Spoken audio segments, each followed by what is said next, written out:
Should I sell when markets get rocky is a question we get of boring money. And most of us sort of get into the stock market and we're nervous about it. We know it's a risky thing we're doing, where there's a few bumps and ups and downs, and we sort of kind of hold our nerve. And then suddenly we wake up one day and bang, Donald Trump's been elected president, and markets fall off a cliff. And we do not like that journey, and we get down to this point and people start to phone us up and say, what should we do? Should we get out of the market? And people have a tendency to want to sell everything and get into cash. And I think of cash as a sort of big safe, yes, but this big boulder, and cash will just sort of trickle along with current interest rates at all-time lows, not going anywhere fast. Now, people are nervous at this point because they can see that their money's fallen in value and it makes them feel very uncomfortable.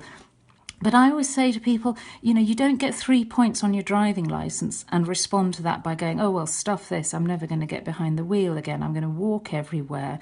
And it's the same thing with financial markets, because I don't know the time frame over which this will happen, but I've seen it happen enough that they will trickle back up, and it might be a rocky old path, sort of back up, but that will happen. And at some point, I believe they will do better and rebound past that former level. So I think selling out and freaking out just because some awful man with big old lecturer's hands has unexpectedly become president overnight and freaked out financial markets, now, in my experience, is not the time to sell into that boulder that is cash. You stick to your guns, you hang on in there, in the hope and belief that things will come back. Because the risk that you were worried about here, it's already happened. So selling out at this point is very often the worst thing to do.